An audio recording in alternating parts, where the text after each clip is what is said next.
La escena se materializa en la penumbra de una sala de estar.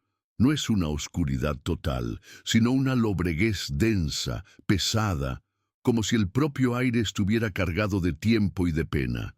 La única fuente de luz es el pequeño resplandor verdoso que emana de la pantalla de una grabadora de carrete antigua, un artefacto de una era pasada de la investigación criminal, un dinosaurio de plástico y metal en un mundo de nubes y algoritmos.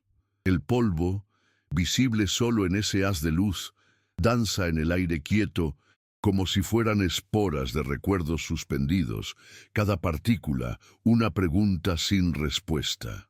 Sentada frente al aparato, se recorta el perfil de una mujer que ha superado los 50 años, aunque la geografía de su rostro habla de más inviernos que los que su edad podría justificar. Es Sofía Ríos. Sus manos, aunque apoyadas con una calma forzada sobre la mesa de madera, revelan un temblor casi imperceptible, la manifestación física de una tormenta interior que ha rugido durante más de una década. Su mirada no está en la máquina, no está en sus hipnóticos carretes giratorios, está fija en un punto abstracto en la pared opuesta, perdida en el abismo de una espera que creía eterna. A su lado, un joven periodista, con un gesto de solemnidad casi litúrgica, una mezcla de respeto y pavor ante lo que está a punto de desatar, presiona con la yema del dedo el botón de play. Un siseo áspero, el sonido fantasmal de la cinta magnética, comenzando su viaje a través de los años, llena el silencio absoluto de la habitación, y entonces emerge una voz que Sofía no ha escuchado, salvo en el eco tortuoso de sus sueños y pesadillas, durante 13 años, 4 meses y 12 días. Era la voz de su esposo. El 15 de marzo de 2012, Javier Mendoza, un contador público de 42 años, un hombre cuya vida era un evangelio de la rutina y la previsibilidad, desapareció en una concurrida calle de la colonia Roma, en el corazón de la Ciudad de México. Salió de su casa para hacer una diligencia menor, un pago rutinario en una tienda de conveniencia a pocas cuadras, y nunca más regresó. Durante 13 largos, silenciosos y brutales años, la única pista oficial, el único eco de su existencia en los archivos laberínticos de la ciudad, fue el registro de una llamada de emergencia que él mismo realizó en sus últimos momentos de libertad. Una llamada que, según la versión oficial de la policía, una versión repetida con hastío burocrático hasta convertirse en un muro, duró apenas 30 segundos y no revelaba absolutamente nada. Un callejón sin salida, un caso cerrado por falta de evidencia. Pero la grabación original, la cinta que ahora gira frente a los ojos vidriosos de su esposa, duraba 4 minutos. Y en esos 3 minutos y medio, ocultos, mutilados por la propia institución que juró protegerlo, se encontraba el devastador y monstruoso secreto de su desaparición. ¿Qué vio? ¿Qué escuchó Javier Mendoza en esa esquina que le costó la vida?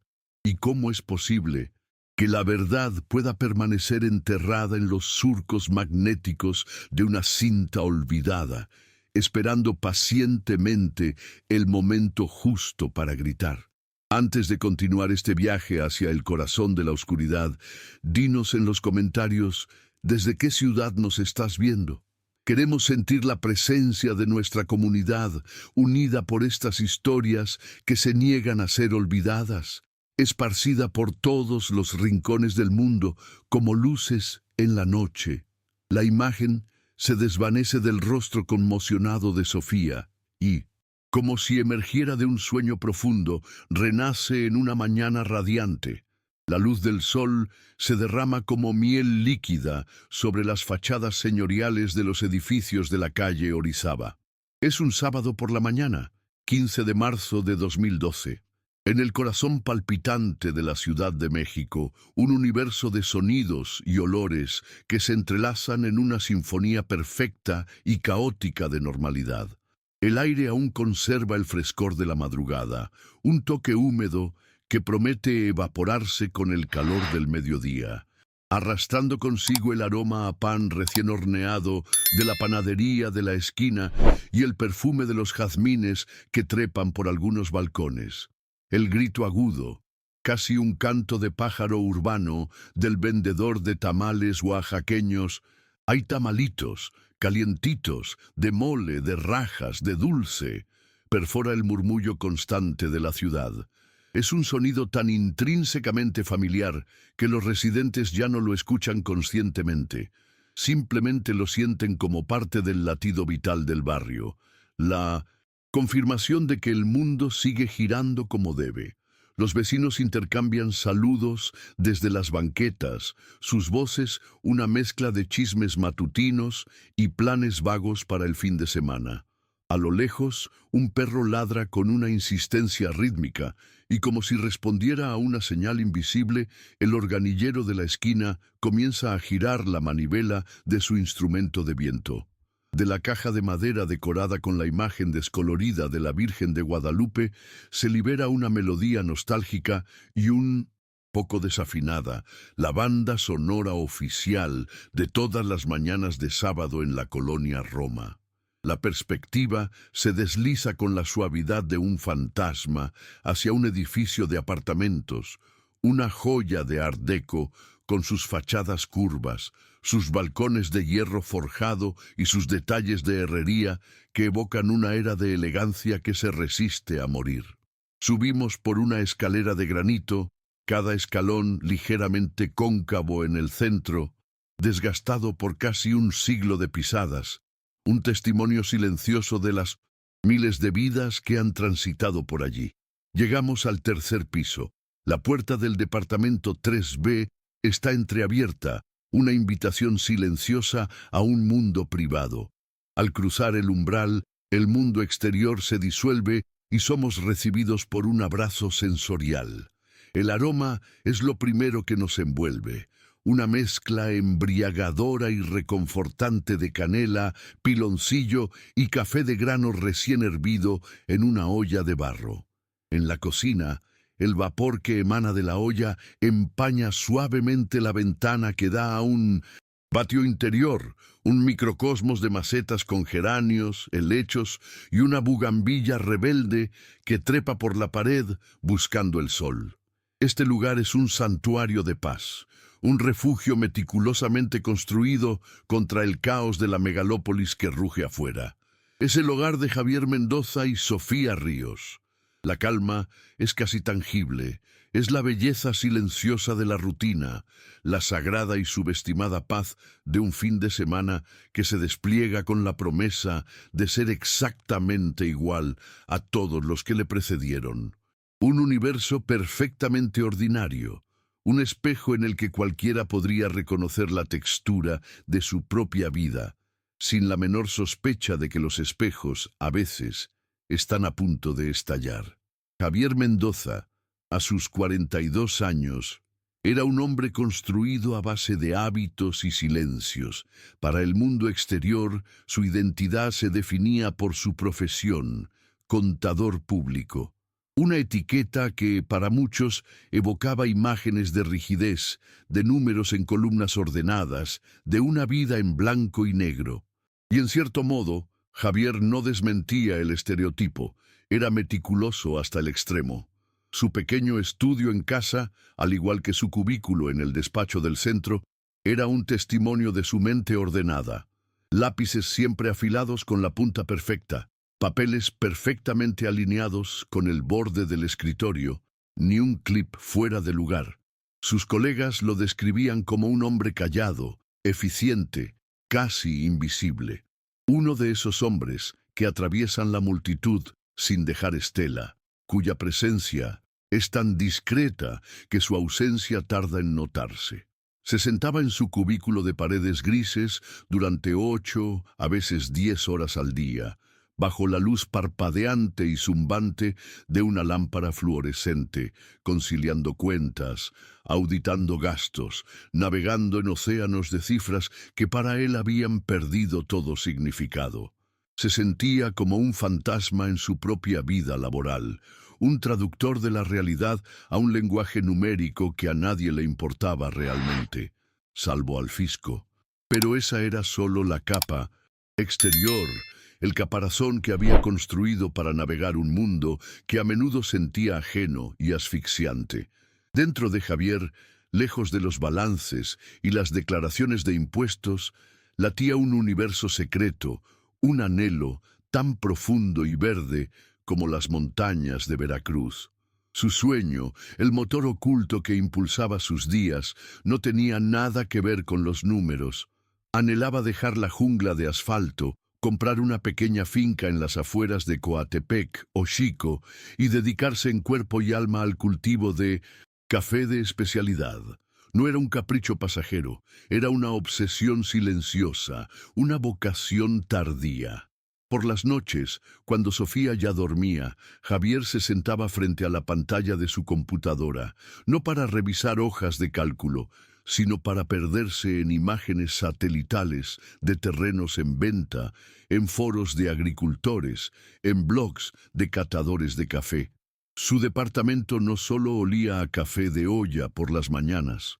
Sus repisas, escondidas entre los libros de contabilidad, albergaban tomos sobre agronomía, guías sobre técnicas de tostado, manuales sobre el arte del barismo.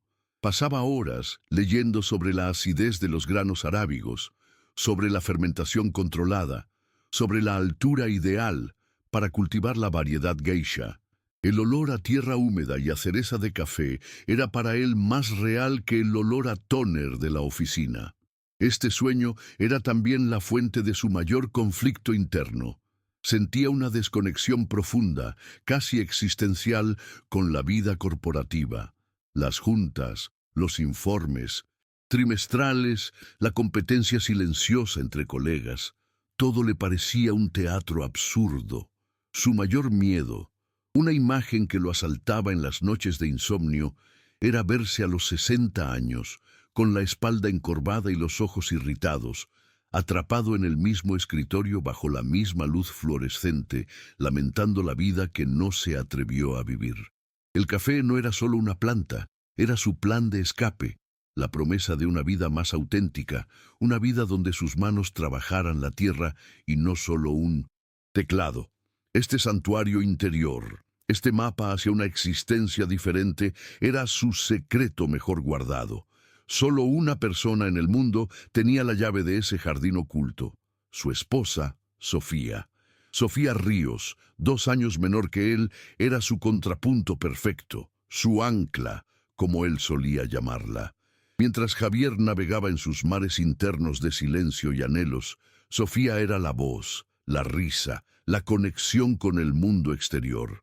Era maestra de literatura en una secundaria pública del barrio, una de esas profesoras que dejan una marca indeleble en sus alumnos, que no solo enseñan a analizar un poema de Sor Juana, sino que contagian la pasión por las historias.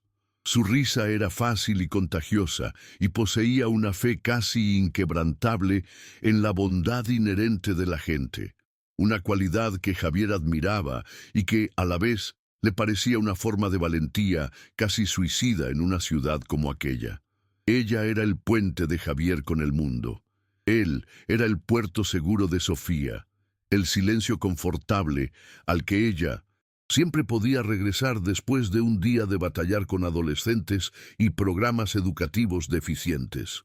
Su relación no estaba construida sobre grandes gestos románticos, sino sobre una miríada de pequeños rituales que tejían la red de su vida en común, una red invisible pero increíblemente fuerte. Esa mañana de sábado, como todas las mañanas de sábado, su ballet doméstico se desarrolló con una precisión reconfortante. Javier se levantó primero, como siempre. El sonido de los granos de café al ser molidos a mano en un pequeño molino de cerámica era la verdadera alarma de Sofía. Mientras el café de olla soltaba su aroma por todo el departamento, él se sentaba en la pequeña mesa de la cocina con una taza humeante, esperando a que ella despertara. Cuando Sofía apareció en el umbral de la cocina, envuelta en una bata y con el cabello revuelto, él le sonrió y le tendió su taza. «Hoy huele a canela extra», dijo ella, inhalando profundamente mientras tomaba la taza caliente entre sus manos. «Es para que te animes», respondió Javier. «Hoy te toca a ti ir al tianguis a pelearte con los marchantes. No te olvides de la albahaca para el pesto de la noche, ni del queso Oaxaca para las quesadillas de mañana. Y tú no te olvides de mi libro, el que te presté. Los detectives salvajes. Quiero saber si ya descubriste quién es Cesárea Tinajero», replicó ella, dándole un sorbo al café. Javier sonrió, una sonrisa pequeña, contenida, que solo ella sabía interpretar. «Estoy en ello. Es un hombre de misterios, ese Bolaño, un laberinto. A veces creo que tú y él se parecen, siempre buscando fantasmas. Todos buscamos fantasmas, Javi. La diferencia es que los míos están en los libros», dijo ella, mirándolo fijamente. Hablaron de cosas triviales, de la tubería del baño que goteaba de nuevo, de un exalumno de Sofía que había ganado un premio de poesía, de la película que verían por la noche. Pero debajo de esa conversación fluía una corriente de complicidad y amor profundo. Para ellos, la felicidad no era un destino, sino el paisaje de esos pequeños momentos. Mientras hablaban, Javier miró por la ventana hacia el pedazo de cielo visible entre los edificios. Por un instante, su mirada se perdió. Sofía lo notó. «¿Estás en Veracruz otra vez?», preguntó ella suavemente. «¿Contando cafetos?». Javier la miró, sacado de su ensoñación. Asintió levemente. «Estaba pensando en la sombra que necesitan. Dicen que los árboles de plátano son buenos para eso. Les dan sombra y humedad. Y además, tendríamos plátanos». Sofía le tomó la mano sobre la mesa. Sus pieles, una cálida y suave, la otra ligeramente callosa, encajaban a la perfección. «Algún día, Javi, algún día tendrás la sombra de tus plataneros. Solo un poco más de paciencia. Ya casi liquidamos la hipoteca. Un último empujón». Él apretó su mano, una gratitud silenciosa pasando entre ellos. Ella era la única que entendía que su sueño no era una fantasía, sino un plan a plazos, una promesa que se habían hecho a sí mismos. Poco después, se puso en marcha el segundo ritual del sábado. Javier se despidió de Sofía con un beso en la frente, tomó su morral de lona y bajó las escaleras. Su destino era el puesto de periódicos de la esquina de Orizaba y Colima. Compró, como cada sábado, una copia de La Jornada.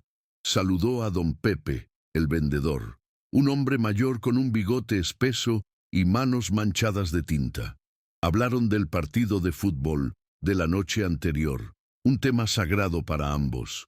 Desde allí, caminó las pocas cuadras hasta la Plaza Río de Janeiro, un oasis verde con su réplica del David de Miguel Ángel en el centro de una fuente. Pero antes de buscar su banca, se detuvo en el puesto de esquites de doña Elvira, una mujer robusta y sonriente con la que mantenía una broma recurrente. «¿El de siempre, Javi?», preguntó ella sin necesidad de esperar respuesta, mientras servía una generosa porción de maíz en un vaso de unicel, el vapor dibujando volutas en el aire fresco. «El de siempre, Elvirita. Pero hoy, póngale menos chile del que pica, que ando sensible del corazón», dijo él, con una seriedad fingida que a ella siempre le causaba una carcajada sonora que atraía la atención de las palomas. Con su periódico bajo el brazo y su esquite humeante en la mano, Javier se dirigió a su banca, la misma banca de siempre, una de madera, bajo la sombra de un jacarandá frondoso con vista a la fuente. Allí se sentaba, a veces durante una hora, a veces más. No solo leía el periódico, observaba a los niños correteando tras una pelota, a las parejas paseando a sus perros de razas exóticas, a los turistas tomando fotos del David. Se sumergía en el anonimato de la multitud, sintiéndose parte de algo más grande.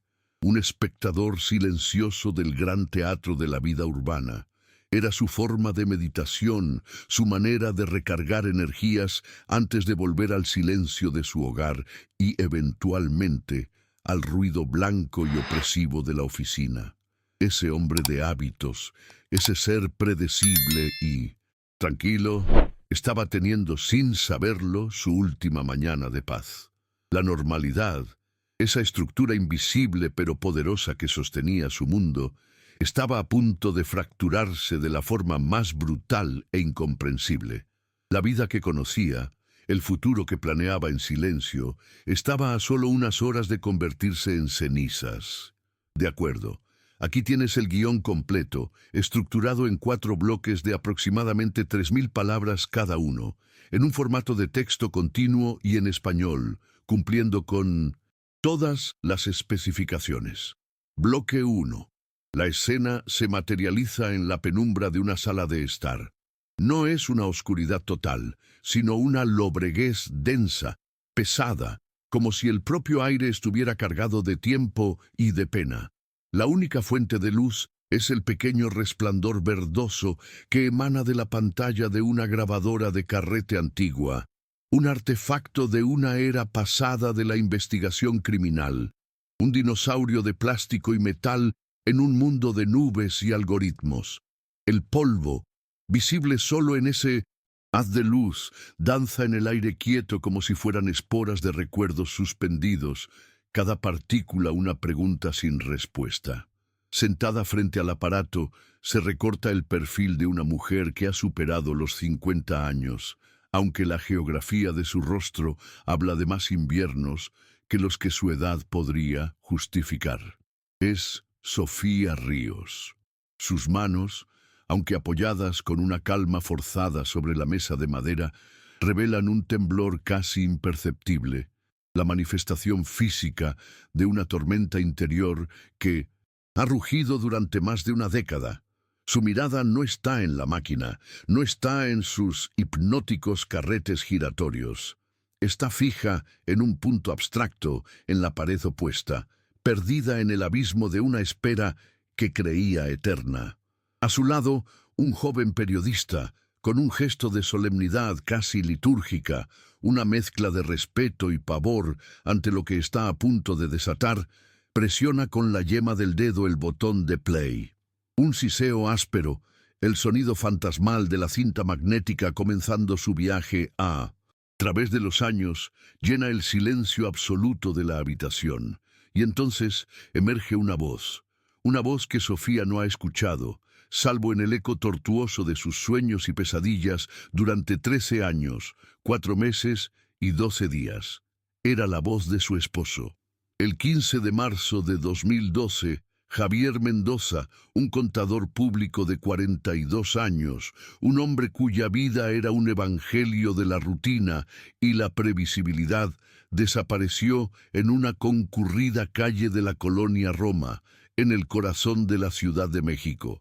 Salió de su casa para hacer una diligencia menor, un pago rutinario en una tienda de conveniencia a pocas cuadras, y nunca más regresó.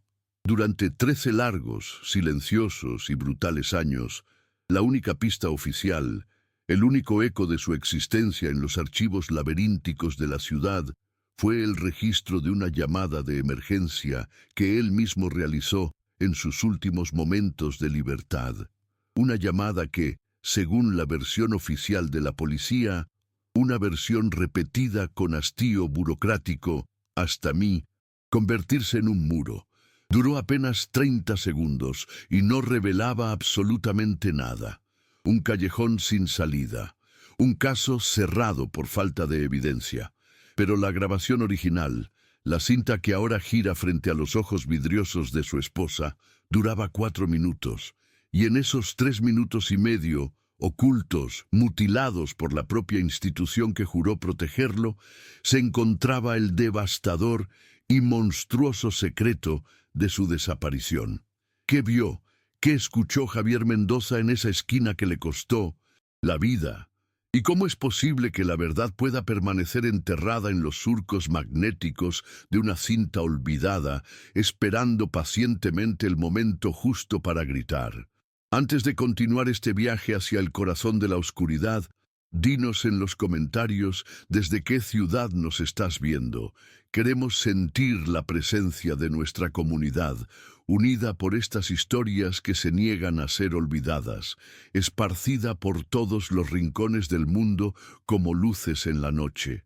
La imagen se desvanece del rostro conmocionado de Sofía y como si emergiera de un sueño profundo, renace en una mañana radiante. La luz del sol se derrama como miel líquida sobre las fachadas señoriales de los edificios de la calle Orizaba. Es un sábado por la mañana, 15 de marzo de 2012, en el corazón palpitante de la Ciudad de México, un universo de sonidos y olores que se entrelazan en una sinfonía perfecta y caótica de normalidad. El aire aún conserva el frescor de la madrugada, un toque húmedo que promete evaporarse con el calor del mediodía, arrastrando consigo el aroma a pan recién horneado de la panadería de la esquina y el perfume de los jazmines que trepan por algunos balcones. El grito agudo, casi un canto de pájaro urbano, del vendedor de tamales oaxaqueños. Hay tamalitos, calientitos, de mole, de rajas, de dulce. Perfora el murmullo constante de la ciudad.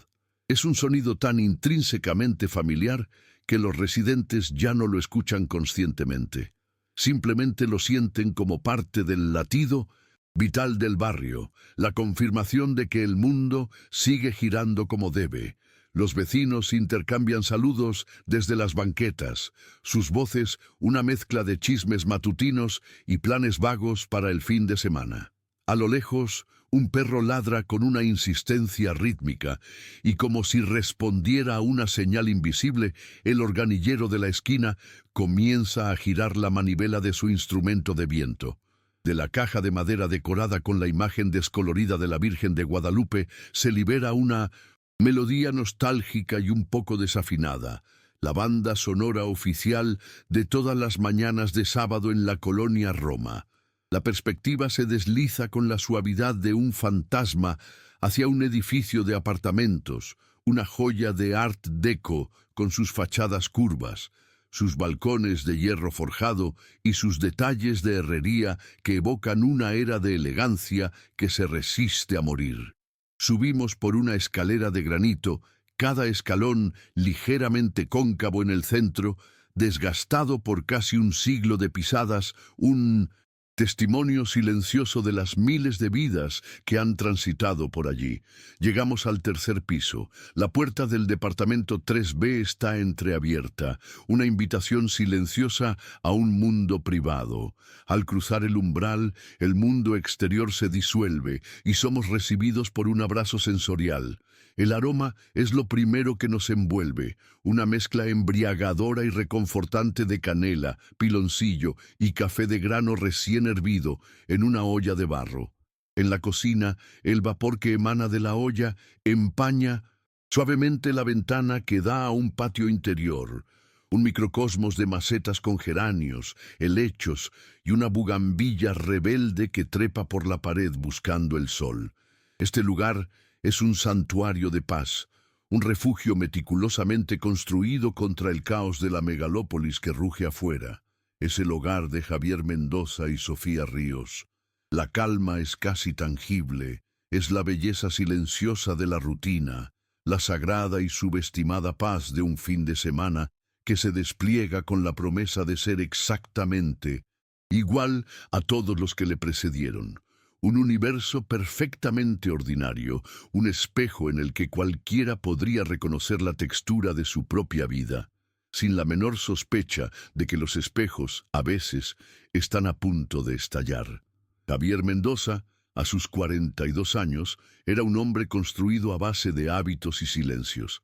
Para el mundo exterior, su identidad se definía por su profesión, contador público, una etiqueta que, para muchos, evocaba imágenes de rigidez, de números en columnas, ordenadas, de una vida en blanco y negro, Y en cierto modo, Javier no desmentía el estereotipo. Era meticuloso hasta el extremo. Su pequeño estudio en casa, al igual que su cubículo en el despacho del centro, era un testimonio de su mente ordenada. Lápices siempre afilados, con la punta perfecta, papeles perfectamente alineados con el borde del escritorio. Ni un clip fuera de lugar. Sus colegas lo describían como un hombre callado, eficiente, casi invisible. Uno de esos hombres que atraviesan la multitud sin dejar estela, cuya presencia es tan discreta que su ausencia tarda en notarse. Se sentaba en su cubículo de paredes grises durante 8, a veces 10 horas al día, bajo la luz parpadeante y zumbante de una lámpara fluorescente, conciliando cuentas, auditando gastos, navegando en océanos de cifras que para él habían perdido todo significado. Se sentía como un fantasma en su propia vida laboral, un traductor de la realidad a un lenguaje numérico que a nadie le importaba realmente, salvo al fisco. Pero esa era solo la capa exterior, el caparazón que había construido para navegar un mundo que a menudo sentía ajeno y asfixiante. Dentro de Javier, lejos de los balances y las declaraciones de impuestos, latía un universo secreto, un anhelo tan profundo y verde como las montañas de Veracruz. Su sueño, el motor oculto que impulsaba sus días, no tenía nada que ver con los números. Anhelaba dejar la jungla de asfalto, comprar una pequeña finca en las afueras de Coatepec o Xico y dedicarse en cuerpo y alma al cultivo de café de especialidad. No era un capricho pasajero, era una obsesión silenciosa, una vocación tardía. Por las noches, cuando Sofía ya dormía, Javier se sentaba frente a la pantalla de su computadora, no para revisar hojas de cálculo, sino para perderse en imágenes satelitales de terrenos en venta, en foros de agricultores, en blogs de catadores de café. Su departamento no solo olía a café de olla por las mañanas, sus repisas, escondidas entre los libros de contabilidad, albergaban tomos sobre agronomía, guías sobre técnicas de tostado, manuales sobre el arte del barismo. Pasaba horas leyendo sobre la acidez de los granos arábigos, sobre la fermentación controlada, sobre la altura ideal para cultivar la variedad geisha. El olor a tierra húmeda y a cereza de café era para él más real que el olor a tóner de la oficina. Este sueño era también la fuente de su mayor conflicto interno. Sentía una desconexión profunda, casi existencial, con la vida corporativa. Las juntas, los informes trimestrales, la competencia silenciosa entre colegas, todo le parecía un teatro absurdo. Su mayor miedo, una imagen que lo asaltaba en las noches de insomnio, era verse a los 60 años, con la espalda encorvada y los ojos irritados, atrapado en el mismo escritorio, bajo la misma luz fluorescente, lamentando la vida que no se atrevió a vivir. El café no era solo una planta. Era su plan de escape, la promesa de una vida más auténtica, una vida donde sus manos trabajaran la tierra y no solo un teclado. Este santuario interior, este mapa hacia una existencia diferente, era su secreto mejor guardado. Solo una persona en el mundo tenía la llave de ese jardín oculto, su esposa, Sofía. Sofía Ríos, 2 años menor que él, era su contrapunto perfecto, su ancla, como él solía llamarla. Mientras Javier navegaba en sus mares internos de silencio y anhelos, Sofía era la voz, la risa, la conexión con el mundo exterior. Era maestra de literatura en una secundaria pública del barrio, una de esas profesoras que dejan una marca indeleble en sus alumnos, que no solo enseñan a analizar un poema de Sor Juana, sino que contagian la pasión por las historias. Su risa era fácil y contagiosa, y poseía una fe casi inquebrantable en la bondad inherente de la gente, una cualidad que Javier admiraba y que, a la vez, le parecía una forma de valentía casi suicida en una ciudad como aquella. Ella era el puente de Javier con el mundo. Él era el puerto seguro de Sofía. El silencio confortable al que ella siempre podía regresar después de un día de batallar con adolescentes y programas educativos deficientes. Su relación no estaba construida sobre grandes gestos románticos, sino sobre una miríada de pequeños rituales que tejían la red de su vida en común, una red invisible, pero increíblemente fuerte. Esa mañana de sábado, como todas las mañanas de sábado, su ballet doméstico se desarrolló con una precisión reconfortante. Javier se levantó primero, como siempre. El sonido de los granos de café al ser molidos a mano en un pequeño molino de cerámica era la verdadera alarma de Sofía. Mientras el café de olla soltaba su aroma por todo el departamento, él se sentaba en la pequeña mesa de la cocina con una taza humeante, esperando a que ella despertara. Cuando Sofía apareció en el umbral de la cocina, envuelta en una bata y con el cabello revuelto, él le sonrió y le tendió su taza. «Hoy huele a canela extra», dijo ella, inhalando profundamente, mientras tomaba la taza caliente entre sus manos. «Es para que te animes», respondió Javier. «Hoy te toca a ti ir al tianguis a pelearte con los marchantes. No te olvides de la albahaca para el pesto de la noche, ni del queso Oaxaca para las quesadillas de mañana. Y tú no te olvides de mi libro, el que te presté, Los detectives salvajes. Quiero saber si ya descubriste quién es Cesárea Tinajero», replicó ella, dándole un sorbo al café. Javier sonrió, una sonrisa pequeña, contenida, que solo ella sabía interpretar. «Estoy en ello. Es un hombre de misterios, ese Bolaño, un laberinto. A veces creo que tú y él se parecen, siempre buscando fantasmas». «Todos buscamos fantasmas, Javi. La diferencia es que los míos están en los libros», dijo ella, mirándolo fijamente. Hablaron de cosas triviales, de la tubería del baño que goteaba de nuevo, de un exalumno de Sofía que había ganado un premio de poesía, de la película que verían por la noche, pero debajo de esa conversación fluía una corriente de complicidad y amor profundo. Para ellos, la felicidad no era un destino, sino el paisaje de esos pequeños momentos. Mientras hablaban, Javier miró por la ventana hacia el pedazo de cielo visible entre los edificios. Por un instante, su mirada se perdió. Sofía lo notó. «¿Estás en Veracruz otra vez?», preguntó ella suavemente. «¿Contando cafetos?». Javier la miró, sacado de su ensoñación. Asintió levemente. «Estaba pensando en la sombra que necesitan. Dicen que los árboles de plátano son buenos para eso. Les dan sombra y humedad, y además tendríamos plátanos». Sofía le tomó la mano sobre la mesa. Sus pieles, una cálida y suave, la otra ligeramente callosa, encajaban a la perfección. «Algún día, Javi, algún día tendrás la sombra de tus plataneros. Solo un poco más de paciencia. Ya casi liquidamos la hipoteca. Un último empujón». Él apretó su mano, una gratitud silenciosa pasando entre ellos. Ella era la única que entendía que su sueño no era una fantasía, sino un plan a plazos, una promesa que se habían hecho a sí mismos. Poco después, se puso en marcha el segundo ritual del sábado.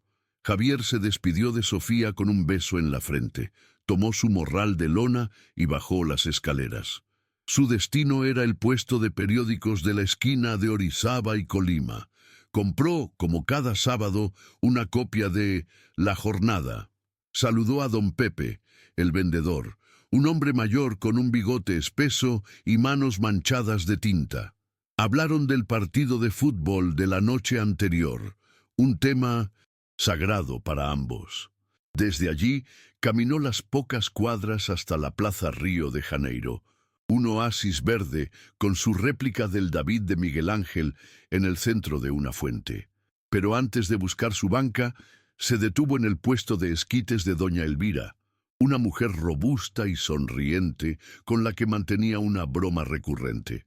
«¿El de siempre, Javi?», preguntó ella, sin necesidad de esperar respuesta, mientras servía una generosa porción de maíz en un vaso de unicel.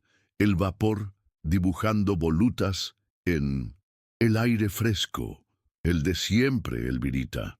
Pero hoy póngale menos chile del que pica, que ando sensible del corazón, dijo él, con una seriedad fingida que a ella siempre le causaba una carcajada sonora que atraía la atención de las palomas. Con su periódico bajo el brazo y su esquite humeante en la mano, Javier se dirigió a su banca, la misma banca de siempre, una de madera, bajo la sombra de un jacarandá frondoso, con vista a la fuente. Allí se sentaba, a veces durante una hora, a veces más. No, solo leía el periódico, observaba a los niños correteando tras una pelota, a las parejas paseando a sus perros de razas exóticas, a los turistas tomando fotos del David. Se sumergía en el anonimato de la multitud, sintiéndose parte de algo más grande, un espectador silencioso del gran teatro de la vida urbana.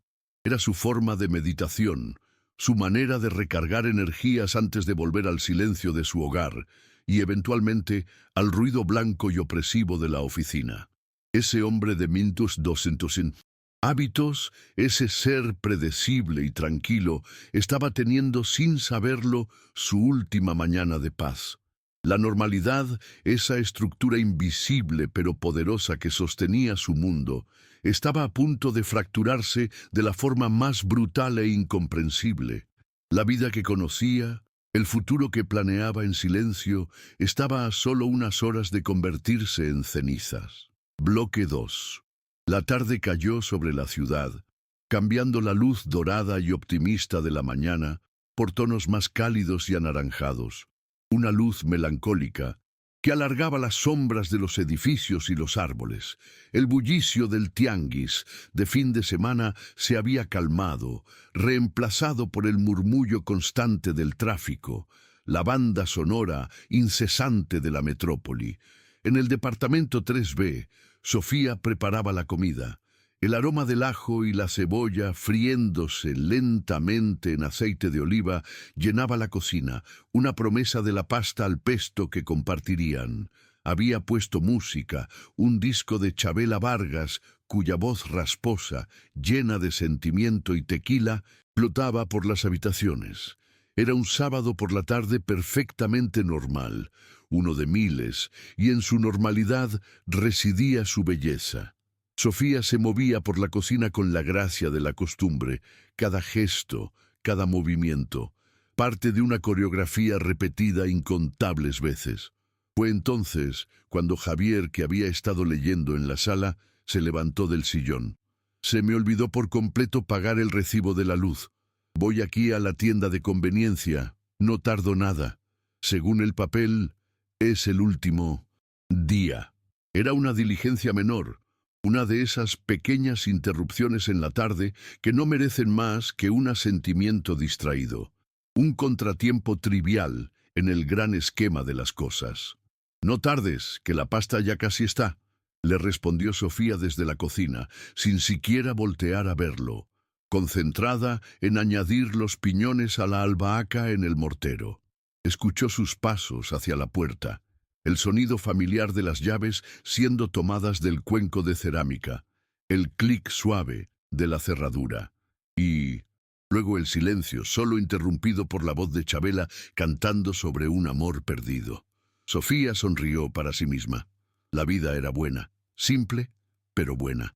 Los minutos pasaron, 10, quizás 15, el tiempo suficiente para que la pasta estuviera al dente y la salsa lista. Sofía apagó el fuego y se asomó a la ventana que daba a la calle, esperando ver la figura familiar de Javier doblando la esquina. Pero la calle estaba llena de extraños, un río de rostros anónimos. Se encogió de hombros. Probablemente había fila en la tienda. Fue entonces cuando su teléfono celular, un modelo antiguo y sencillo que yacía sobre la barra de la cocina, sonó. El identificador de llamadas mostraba Javier. Sofía contestó con un tono de ligero y cariñoso reproche. Javier, ¿dónde andas? Se te va a enfriar la comida. Te estoy diciendo que no tardes. Pero la voz que le respondió no era la de su esposo. No del todo. Era su voz, sí, pero era una versión distorsionada, tensa, afilada como un cuchillo, despojada de toda su calma habitual. Había una urgencia en ella, un temblor subyacente que le erizó la piel de los brazos al instante. El aroma a ajo y albahaca de repente se volvió nauseabundo. Sofía, escúchame. Estoy viendo algo, algo que no está bien. ¿Qué cosa, Javi? ¿Estás bien?, preguntó ella, su corazón comenzando a latir con una fuerza desmedida, un tambor sordo contra sus costillas. El mundo de Chabela Vargas y la pasta al pesto se desvaneció en un instante. Unos policías. Están... no sé. No me cuelgues, por favor, no me cuelgues. Su voz era casi un susurro, entrecortado por una respiración agitada. No era el aliento de alguien que ha corrido, era el aliento del miedo. Sofía podía escuchar ruidos de fondo confusos, el sonido del tráfico mezclado con algo más. Voces masculinas, un tono autoritario, palabras ininteligibles, un forcejeo sordo, un golpe seco, como si algo pesado hubiera caído al suelo. El universo de Sofía se encogió hasta el pequeño auricular de su teléfono. Podía sentir el pánico subiendo por su garganta como una marea helada, ahogándola. «Javier, ¿qué pasa? ¡Háblame!», gritó, aferrándose al teléfono como si fuera un salvavidas, sus nudillos blancos. En un último fragmento de lucidez, en un último acto de fe en el sistema, la voz de Javier logró atravesar el caos. «Voy a llamar al 066. No confío en estos tipos». Y entonces, la nada. La llamada se cortó. Un silencio abrupto, total, más ruidoso que cualquier grito. Sofía se quedó, paralizada durante un segundo eterno, con el teléfono pegado a la oreja, escuchando el pitido monótono y burlón de la línea muerta. «Javier», susurró, y luego lo gritó, un sonido gutural que rasgó la paz de su hogar. «Javier». Pero la única respuesta era la voz de Chabela Vargas, que ahora parecía una bruja cantando una profecía cruel, lamentando la oscuridad y el olvido. Sin pensar, Sofía soltó el teléfono y corrió hacia la puerta. Bajó las escaleras de 3 en 3, con el corazón martilleándole en los oídos, empujando a un vecino que subía lentamente. Salió a la calle, con el delantal aún puesto, gritando su nombre. Corrió en dirección a la tienda, con la mirada desesperada buscando su camisa a cuadros, su cabello oscuro, su figura familiar. Pero la calle era un torbellino de indiferencia. La gente la miraba como si estuviera loca. Nadie parecía haber visto nada. En la esquina de Orizaba y Zacatecas, donde la señal del teléfono de Javier se había perdido, no había nada fuera de lo normal. Solo gente caminando, coches pasando, la vida siguiendo su curso implacable. Pero Sofía lo sintió. En ese preciso lugar, el aire era diferente. Había un vacío, una herida en la tela de la realidad. Javier Mendoza se había esfumado. Comienza entonces un tiempo diferente, un tiempo que no se mide en días o semanas, sino en la erosión lenta y constante de la esperanza. 13 años. Es un lapso fácil de decir, pero imposible de comprender para quien no lo ha vivido en carne, en propia. 13 años son 4.745 días, más de 113.000 horas de ausencia, un vacío que lo devora todo. Los primeros días son un torbellino de pánico, negación y una burocracia que se revela como un monstruo kafkiano. Sofía pasa horas interminables en la agencia del Ministerio Público, un lugar que huele a papel viejo, a café requemado y a desesperación humana concentrada. Se enfrenta a funcionarios con rostros hastiados, hombres y mujeres que han escuchado miles de historias de tragedia y han aprendido a protegerse tras un muro de apatía y procedimientos absurdos. «Señora, tiene que esperar 72 horas para levantar el acta de desaparición», le dice un agente con la mirada perdida en una pila de expedientes polvorientos. Es la primera frase de un guión que escuchará repetirse hasta la náusea. Pero mi esposo desapareció hace unas horas. Hablé con él. Mencionó a unos policías. Suplica Sofía, su voz rota por la angustia. El agente, un hombre llamado Arturo Romero, con un bigote ralo y una mancha de café en la corbata, ni siquiera levanta la vista. Señora, es el protocolo. Probablemente se fue de parranda con los amigos o con alguna amiga. Ya sabe cómo son los hombres. Ya aparecerá cuando se le baje la borrachera. Vuelva en 3 días. Cada palabra es una bofetada, una daga de indiferencia que se le clava en el corazón. Sofía insiste, grita, llora. Habla de la llamada, de la voz de Javier, del miedo. Finalmente, de mala gana, le toman una declaración preliminar. Días. Después, cuando las 72 horas se han convertido en una eternidad, le muestran el reporte oficial de su llamada al 066. Es una transcripción escueta en una hoja de papel membretado. Sujeto reporta actividad sospechosa en la vía pública. Y junto a ello, una grabación de audio. Presionan play y Sofía escucha la voz de su esposo, metálica y distante. Dura 30 segundos. Reporto actividad sospechosa, dice la voz. Y luego, un silencio abrupto. La grabación está editada, cortada de forma burda. ¿Y el resto? Pregunta Sofía con un hilo de voz. ¿Dónde están los otros minutos? La llamada fue mucho más larga. Escuché un forcejeo. El comandante a cargo, un superior del detective Romero, se encoge de hombros con un gesto de fastidio. Eso es todo lo que hay en el sistema, señora. La llamada se cortó. Se envió una unidad a la zona para verificar, pero no encontraron nada fuera de lo normal. El reporte dice falsa alarma. La policía insiste en su versión. La patrulla que algunos vecinos vieron estaba atendiendo otro llamado, un robo menor a unas cuadras de distancia. Insisten en la teoría más cruel, la que apuñala el corazón de Sofía una y otra vez. Javier se fue por su cuenta. La abandonó. Una idea tan absurda, tan contraria a la esencia del hombre que ella conocía, que solo podía ser una mentira deliberada para no tener que investigar. Sofía se convierte en su propia investigadora, con la tenacidad de una heroína de novela negra, pero sin la gabardina ni el cinismo. Solo, con el dolor como combustible, recorre las calles. Imprime cientos de volantes con la foto de Javier, una foto de sus últimas vacaciones donde sonríe tímidamente a la cámara y los pega en postes, en paradas de autobús, en las paredes de las tiendas. Su rostro empapelando el barrio, una pregunta silenciosa para cada transeúnte. Interroga a los vecinos, a los comerciantes, a cualquiera que pudiera haber estado en la calle esa tarde. La mayoría no recuerda nada, sus mentes ocupadas en sus propias vidas, pero consigue fragmentos. El testimonio de un hombre mayor que jura haber visto a Javier hablando con 2 policías junto a la patrulla. Consigue el número de la placa que el niño, hijo de la portera de un edificio cercano, había anotado en su cuaderno. El niño, fascinado por los autos oficiales, lo recordaba perfectamente.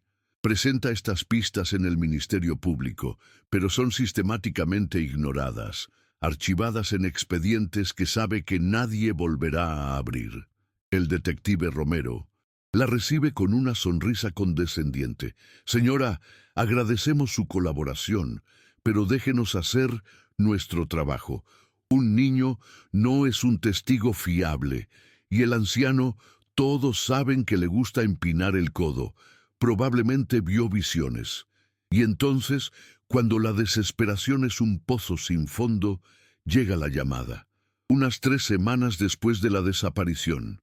Una voz rasposa, anónima, desde un teléfono público. Tenemos a su esposo, dice la voz.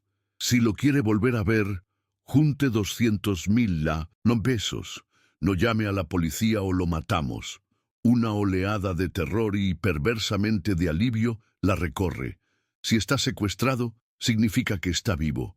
La esperanza, esa droga cruel, vuelve a inundar su sistema. Los secuestradores juegan con ella durante días. La hacen escuchar una grabación donde una voz, que podría ser la de Javier, pide ayuda. La obligan a seguir instrucciones laberínticas, a no hablar con nadie. Sofía, en su angustia, pide dinero prestado a su hermana, vende las pocas joyas que tenía, vacía su cuenta de ahorros. Finalmente, sigue la instrucción final: dejar una bolsa con el dinero en un bote de basura en un parque lejano al amanecer. Lo hace con el corazón en la garganta y espera la llamada que le dirá dónde encontrar a Javier. La llamada nunca llega. Pasan las horas, luego los días. Sofía vuelve al Ministerio Público, esta vez para denunciar la extorsión. El detective Romero la escucha con una expresión que es una mezcla de lástima y fastidio. Señora Ríos, le dijimos que no hiciera nada por su cuenta. Seguramente fueron unos oportunistas que vieron los volantes. Perdió su dinero. Lo sentimos mucho. No hay investigación. No hay seguimiento. Es solo otra capa de dolor sobre la herida abierta. Se da cuenta de que está sola, terriblemente sola. Antes de continuar con esta búsqueda angustiante, si las historias reales y profundas, las que revelan las fracturas de nuestro mundo, pero también la increíble resiliencia del espíritu humano, te tocan de alguna manera, te pedimos que te suscribas a nuestro canal. Hazlo ahora, para que ninguna memoria sea olvidada, para que ninguna voz se pierda en el silencio. Los primeros años se desvanecen en una niebla de dolor agudo y actividad frenética, un torbellino de trámites inútiles, entrevistas autoimpuestas y noches sin dormir. Pero el tiempo, ese monstruo implacable y sinuoso, no se detiene. A medida que el tercer año da paso al cuarto y el cuarto al quinto, el dolor de Sofía cambia de forma. Deja de ser una herida abierta y sangrante, una emergencia constante que consume todo el oxígeno a su alrededor, para convertirse en una enfermedad crónica, un peso sordo y constante en sus entrañas, un zumbido perpetuo en sus oídos, que es el sonido mismo de la ausencia de Javier. El mundo, que al principio parecía haberse detenido con ella, retoma su marcha con una indiferencia cruel.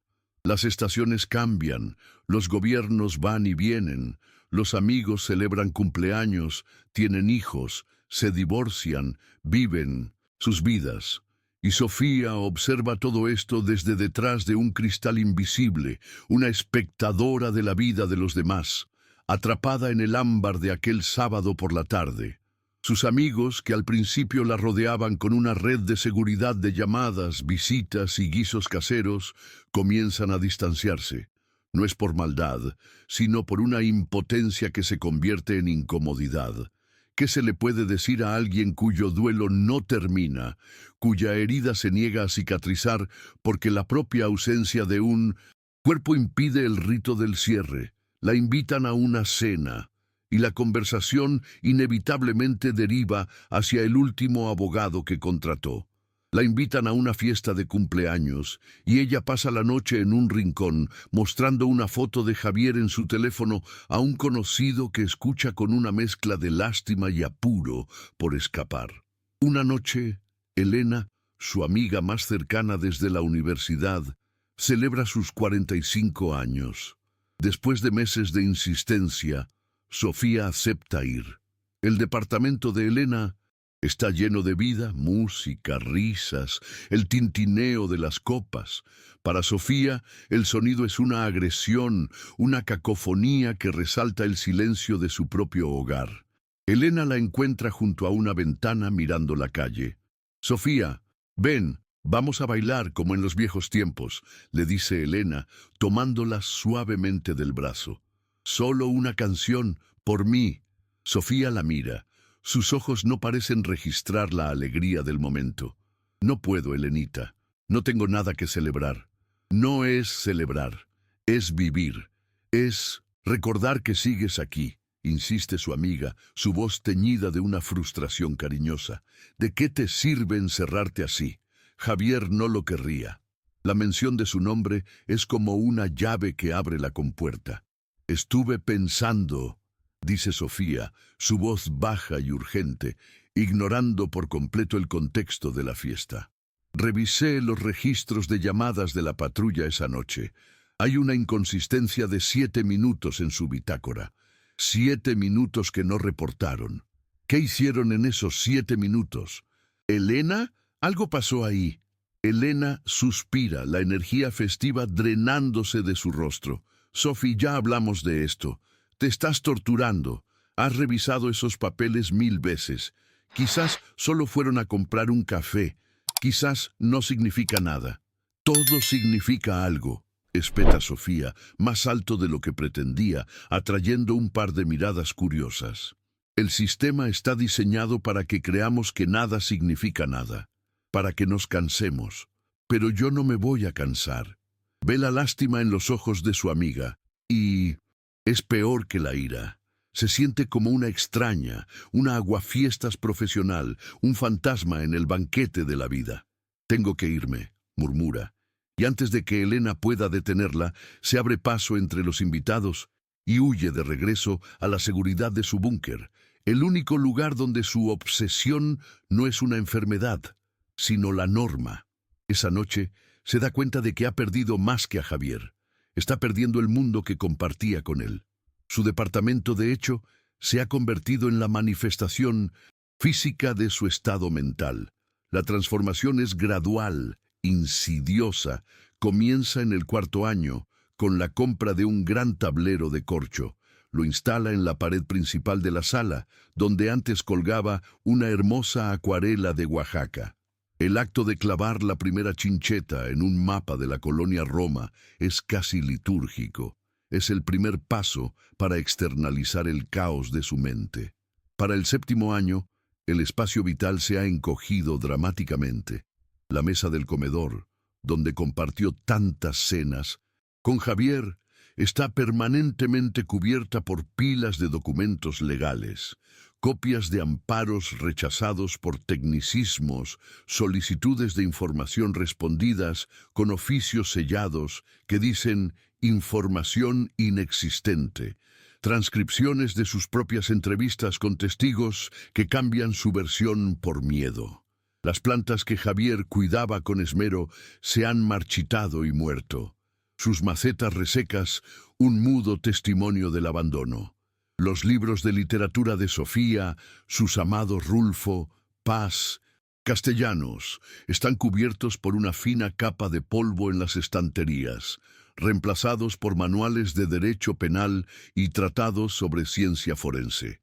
El aire ya no huele a café de olla, sino a papel viejo, a tóner de impresora y al café recalentado y amargo que Sofía bebe a todas horas para mantenerse despierta. Su hogar ha dejado de ser un hogar.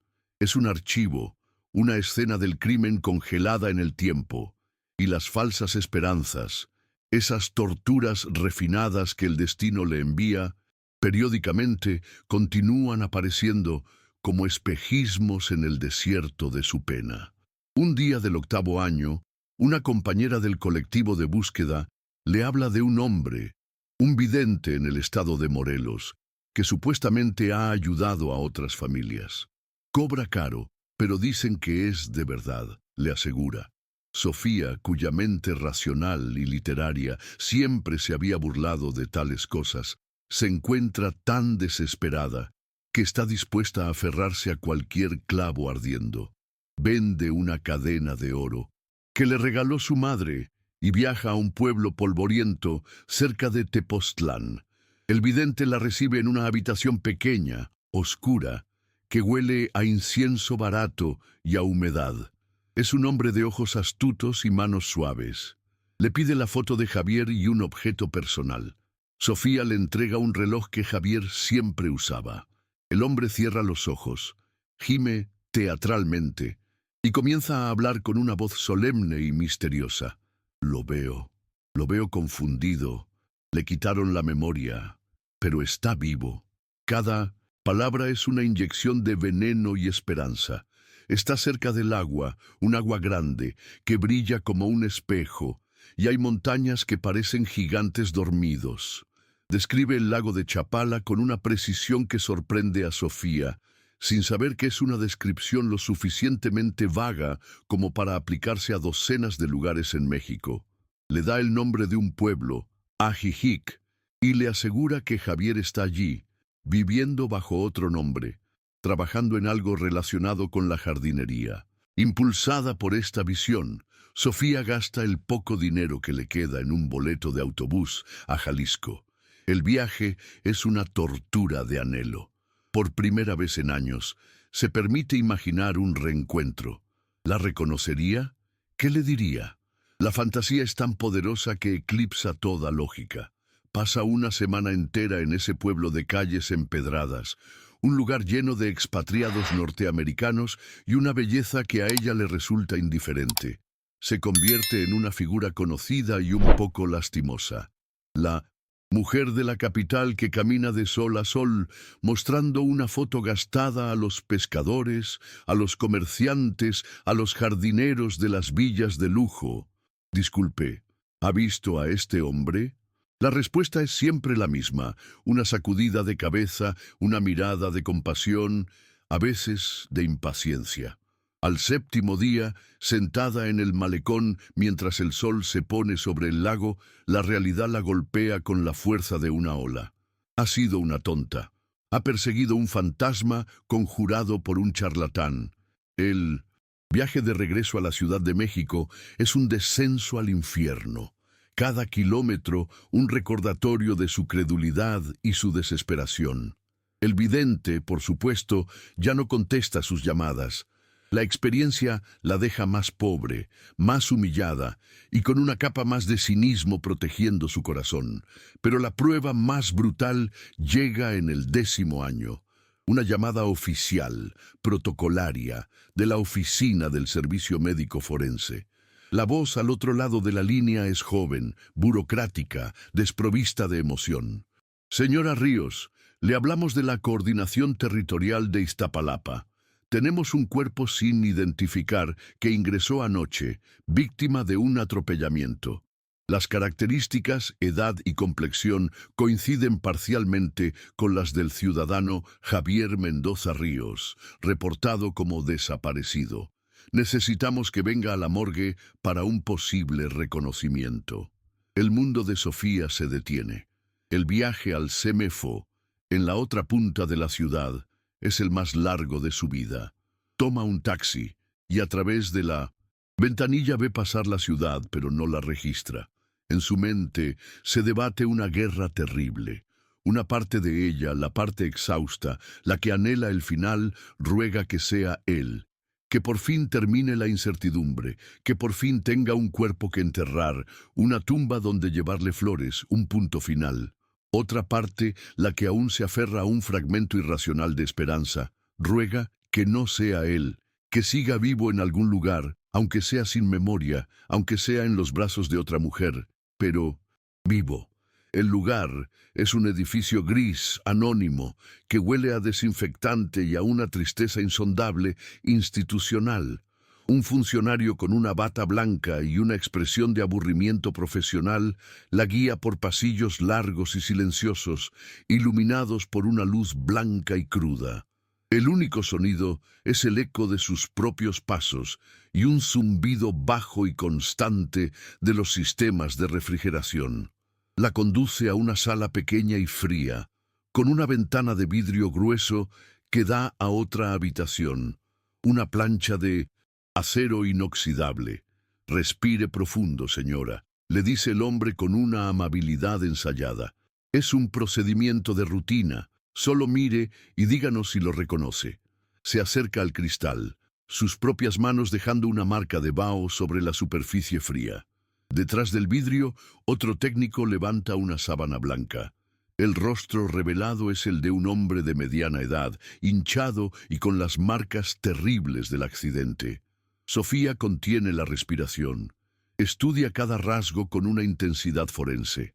La línea del cabello, la forma de la nariz, una pequeña cicatriz sobre la ceja. Durante un segundo eterno, su corazón se detiene. Hay un parecido, pero entonces ve los lóbulos de las orejas. Javier los tenía pegados al cráneo. Este hombre los tiene despegados, y los dientes ligeramente apiñados en la parte inferior. Los de Javier eran perfectamente rectos. No es él. Un torrente de emociones contradictorias la inunda, tan violento que tiene que apoyarse en la pared para no caer. Primero, una oleada de alivio tan inmensa, tan visceral, que casi vomita. Es una sensación de alegría pura, animal, por el hecho de que Javier no es ese cuerpo roto sobre una plancha de metal. Pero inmediatamente después, como una sombra que persigue a la luz, llega una ola de culpa aplastante.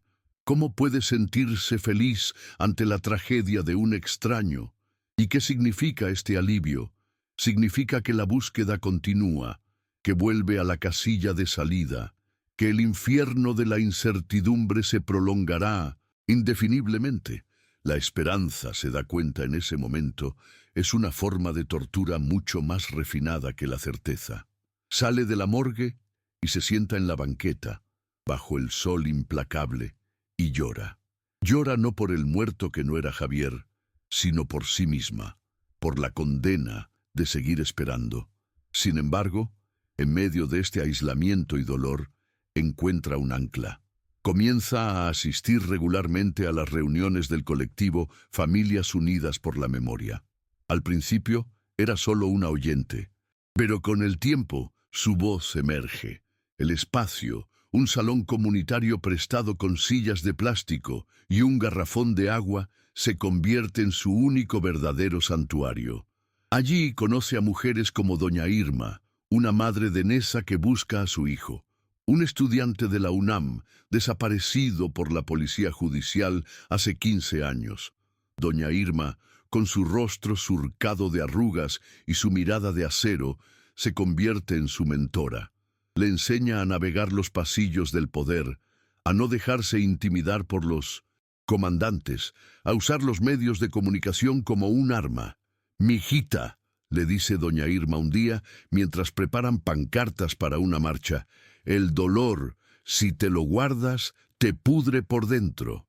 Pero si lo sacas, si lo gritas, si lo conviertes en lucha, se vuelve tu armadura». Sofía aprende esa lección. Su búsqueda personal se entrelaza con una lucha colectiva por la memoria y la justicia. Su dolor individual encuentra un eco, una resonancia, en el dolor de las demás. Y en esa comunidad de corazones rotos, encuentra una fuerza que no sabía que poseía. Aprende que su voz, unida a la de las demás, es un estruendo que ya no puede ser tan fácilmente ignorado. Los años siguen pasando, del 10º al 12º herido. La rutina de Sofía se solidifica en una especie de normalidad anormal. Dedica sus mañanas al colectivo, a ayudar a familias recién llegadas a navegar el laberinto que ella ya conoce de memoria. Las tardes, a su propia investigación, releyendo el expediente por enésima vez, buscando ángulos que pudiera haber pasado por alto, y cada 15 de marzo, el aniversario, realiza el mismo ritual. Vuelve a la esquina de Orizaba y Zacatecas, se para allí durante una hora, en silencio, sosteniendo una única foto de Javier, la de la playa, la de la sonrisa tímida. Es un acto de desafío, una declaración silenciosa de que no ha olvidado, de que no se ha rendido. Los vecinos ya la reconocen. Algunos la saludan con un gesto de respeto, otros desvían la mirada. Para ellos es parte del paisaje del barrio, la loca de la esquina, la viuda que no acepta la muerte, pero para ella es un acto sagrado, es mantener vivo el último lugar donde su esposo existió. Para el 13º año, el fuego de la esperanza se ha reducido a brasas. Ya no espera un milagro. Su lucha ya no es por encontrarlo vivo, sino por encontrar la verdad, por darle un nombre a los responsables. Es una necesidad de que el crimen no quede impune, de que el silencio no gane la batalla final. Está endurecida, cansada, pero no doblegada. Es una guardiana de la memoria, una veterana de una guerra no declarada. y está a punto de descubrir que a veces, cuando toda esperanza parece perdida, el universo, o el azar, o la simple incompetencia burocrática decide mover una pieza en el tablero. El año es 2025. El mundo ha cambiado de formas que Javier Mendoza, con su periódico y su esquite, nunca habría podido imaginar. La tecnología ha dado saltos cuánticos, la comunicación es un torrente instantáneo y la información o la desinformación fluye a una velocidad vertiginosa. En la Ciudad de México, los viejos sistemas de emergencia, como el 066 que Javier marcó en su último acto de fe cívica, han sido reemplazados por centros de comando de alta tecnología. El C5, con sus miles de cámaras de vigilancia y sus algoritmos de inteligencia artificial, proyecta una imagen de modernidad y eficiencia. El pasado, con sus cintas magnéticas y sus protocolos análogos, parece una era remota, casi prehistórica. Un joven periodista llamado Daniel Herrera, que trabaja para un portal de noticias digitales conocido por su periodismo de investigación, logra venderle a su escéptico editor una idea para un reportaje. Oficialmente, el tema es la modernización de los sistemas de seguridad. Un contraste entre el viejo 066 y el nuevo 911 C5. Pero Daniel tiene una agenda oculta. Su interés no es meramente técnico.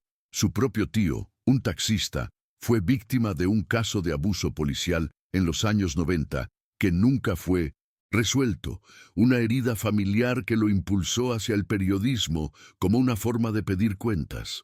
Daniel alberga la corazonada de que en los archivos muertos del viejo sistema, en el desorden de la transición digital, deben existir historias olvidadas, casos mal clasificados, fantasmas en la máquina. Su solicitud de acceso a los archivos de audio antiguos del extinto 0C66 es rutinaria y vaga.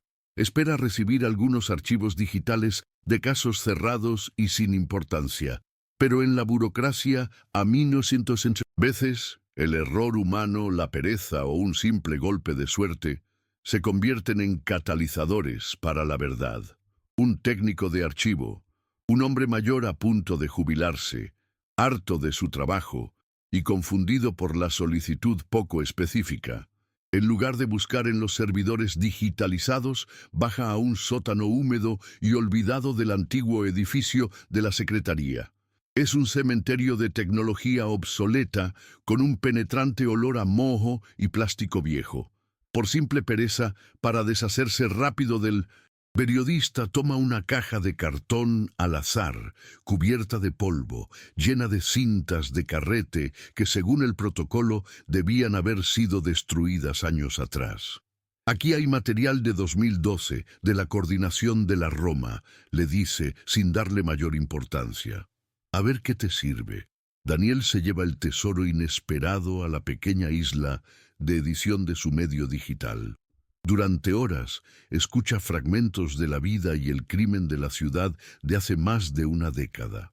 Es un trabajo tedioso y desalentador. Reportes de riñas vecinales, accidentes de tráfico, falsas alarmas de bomba, el pulso banal y a veces trágico de la metrópoli. Está a punto de darse por vencido, pensando que su corazonada era solo una fantasía romántica, cuando toma la última cinta del fondo de la caja. La etiqueta está escrita a mano, con una tinta descolorida, casi ilegible. Caso 43, sin relevancia. 150312. El número le provoca un escalofrío. 43. Un número cargado de un peso simbólico terrible en México. La fecha también le llama la atención. Por pura curiosidad, monta la cinta en una vieja grabadora que consiguió prestada. Lo que escucha primero es la versión oficial, los 30 segundos que figuran en el expediente del caso Mendoza, un caso que él recuerda vagamente por los carteles que una mujer triste pegaba en su barrio. La voz de un hombre diciendo, «Reporto actividad sospechosa». Luego, un corte abrupto. Pero Daniel, un periodista meticuloso, nota algo extraño en el contador de la cinta. Aún queda mucho carrete por reproducir. Frunce el ceño, juega con los botones y accidentalmente desactiva un marcador de edición, un vestigio de la edición rudimentaria de la época. Y la cinta sigue girando. El siseo continúa durante un par de segundos que se le hacen eternos. Y de repente, como una voz que emerge de una tumba, la voz de Javier Mendoza regresa. Daniel se queda helado, con los auriculares pegados a los oídos. La voz continúa, en un susurro, describiendo con una claridad aterradora la escena de corrupción. Su corazón de periodista empieza a latir con fuerza. Se da cuenta, con un escalofrío que le recorre la espalda, de lo que tiene en sus manos. No es solo un archivo de audio, es la crónica de un asesinato. Es un mensaje en una botella que ha tardado 13 años en llegar a la orilla. Es la pieza que faltaba, la llave que puede abrir una puerta que fue sellada con mentiras y silenciamiento. Sin perder un segundo, busca el nombre de Sofía Ríos en Internet. Encuentra artículos en viejos sobre el caso, el blog que ella mantuvo durante años, el contacto del colectivo Familias Unidas por la Memoria. Con el corazón en un puño y una sensación de vértigo, marca su número. Y así llegamos de nuevo al inicio de nuestra historia. A Sofía, sentada en su sala que ahora es un archivo de dolor frente a esa máquina del tiempo. Daniel, nervioso, presiona play. Los primeros 30 segundos son una tortura familiar para Sofía. Cierra los ojos. Cada palabra de Javier es una aguja que se clava en un punto ya conocido de su alma. Se prepara para el silencio que siempre venía después. El silencio que la había atormentado durante 4.745 noches. Pero no llega. Hay un siseo, y luego la voz de su esposo regresa. Es un susurro, pero es él. Es la inflexión de su voz cuando le contaba un secreto en la oscuridad de su cuarto. Sofía abre los ojos de golpe, su cuerpo se tensa como un resorte. Se inclina hacia la grabadora como si quisiera entrar en ella. Sigo en la línea, susurra. Javier. Y Sofía, a través del tiempo, puede sentir su miedo. Puede oler el asfalto, ver las luces de los coches pasando, ajenos al drama que se desarrolla. Estoy en la esquina de Orizaba y Zacatecas. Hay una patrulla, número DF345R2. La mente de Sofía, entrenada por años de investigación, se activa. Con una mano temblorosa toma un bolígrafo y una libreta de su mesa de centro.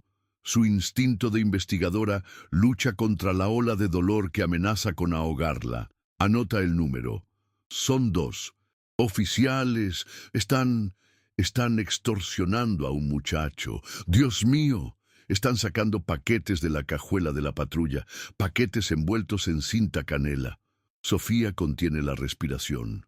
Lo sabe. Sabe lo que significan esos paquetes.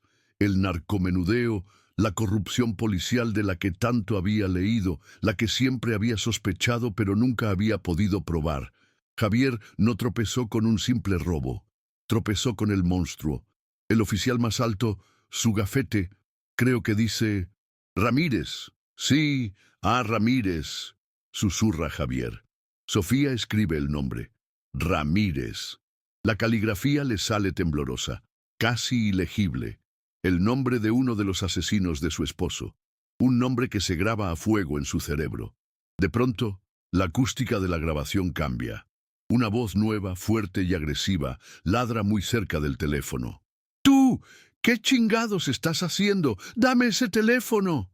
Sofía da un respingo, como si el grito fuera para ella. Un sollozo se le escapa. Se lleva las manos a la boca. Ya no está en su sala en 2025. Está en esa esquina en 2012, viendo cómo descubren a Javier, sintiendo su pánico, su terror, su absoluta soledad. Se oye un forcejeo violento, el sonido del teléfono cayendo al suelo, y entonces el grito desesperado de su esposo, su última defensa, su última fe en un sistema que lo estaba devorando. Estoy en la línea con el 066. Mi nombre es Javier Mendoza. Estoy reportando. Y entonces, la revelación final, la más devastadora. La voz de la operadora del 066. Una mujer responde, pero no con pánico ni pidiendo refuerzos. Su voz es nerviosa, pero inconfundiblemente cómplice. Entendido, unidad 345. Proceda con el protocolo de contención. Repito, proceda con contención. La palabra contención resuena en la sala. Para Sofía, esa palabra es la quinta esencia del mal. Es la burocratización del asesinato. Es la prueba de que no fue un acto de dos policías corruptos, sino una falla sistémica, una traición desde las entrañas del Estado. El color se drena de su rostro. Siente un frío glacial que le sube por la columna vertebral. La cinta sigue con un último fragmento. La voz del policía, ahora claramente audible. Entendido central. Contención en progreso. Y luego, el silencio final.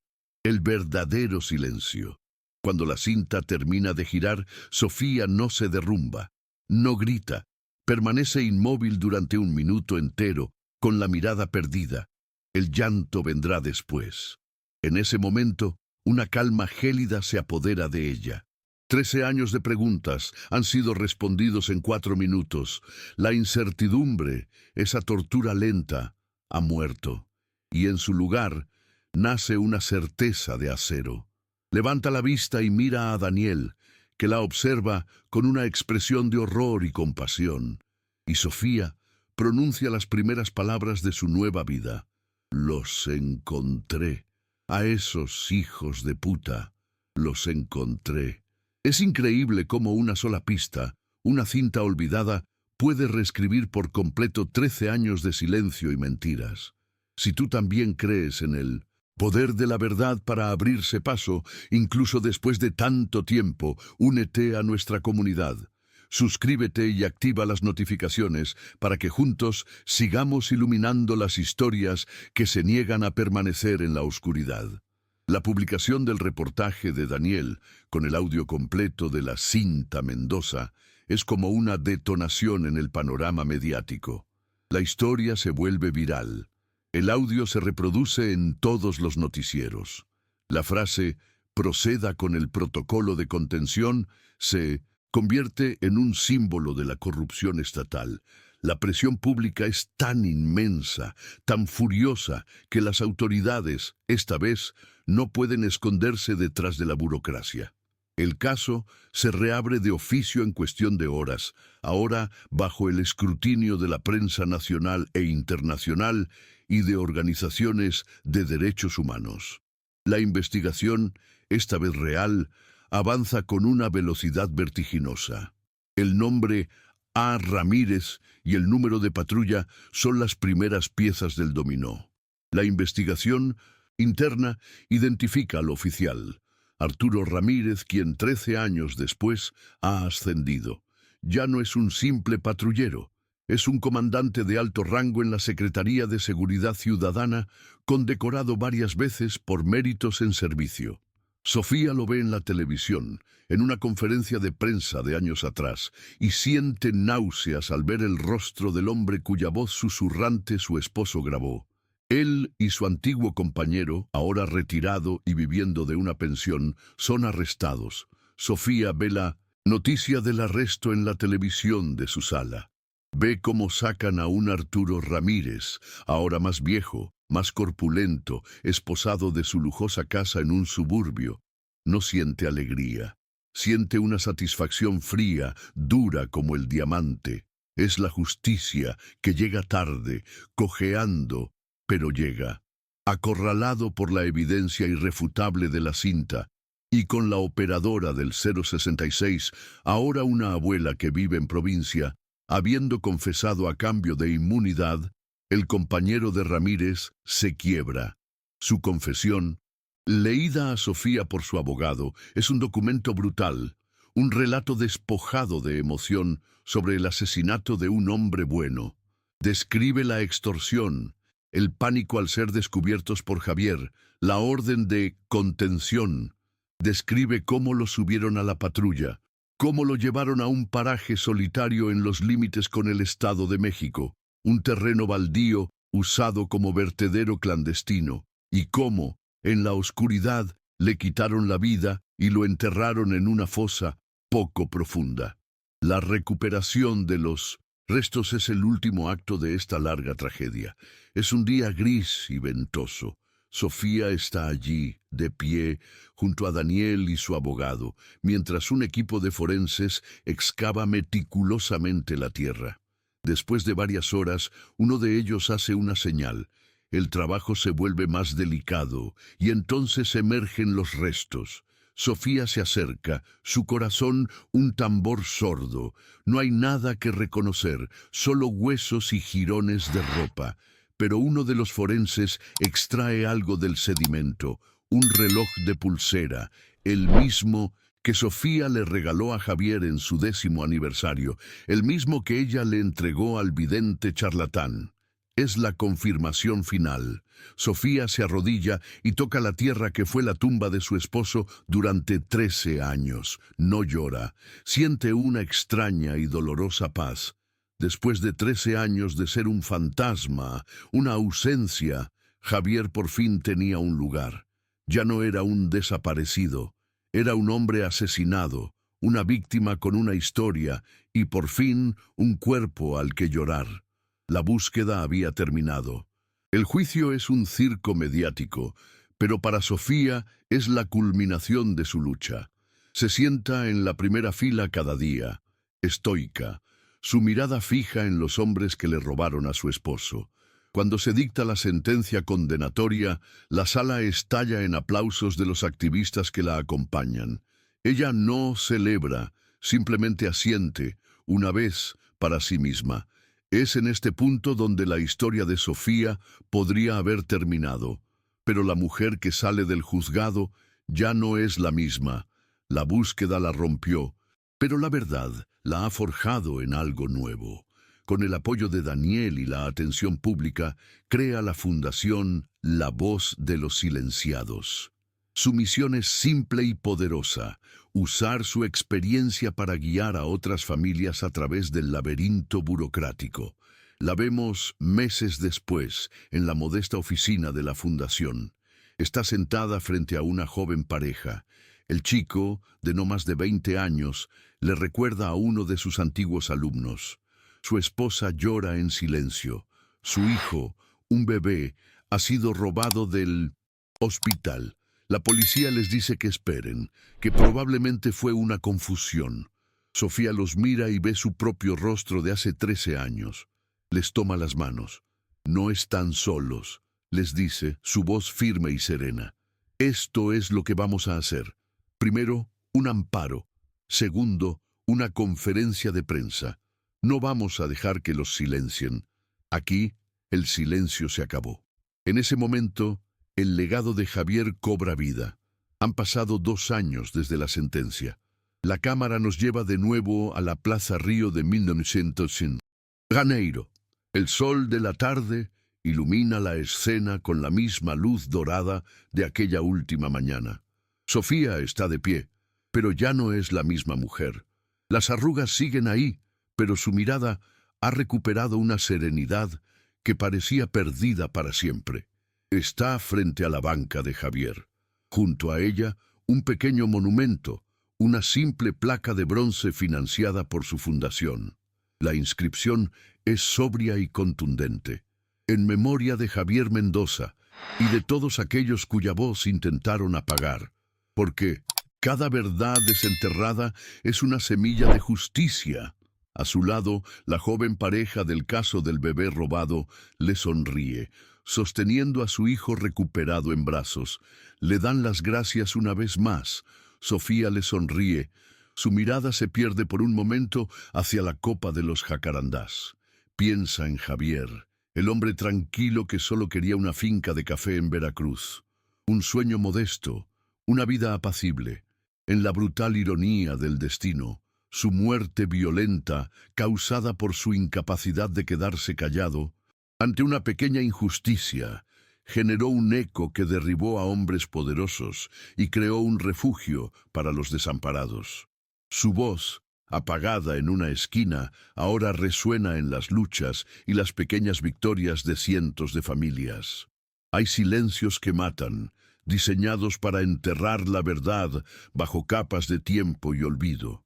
Pero también hay verdades que esperan, pacientes, en el surco de una cinta, en la memoria de un niño, en el corazón de quien se niega a olvidar. La memoria de los que amamos es una voz que se niega a ser apagada, un eco persistente que tarde o temprano encuentra la manera de romper el silencio más profundo y reclamar la justicia que el tiempo y los hombres intentaron arrebatarle.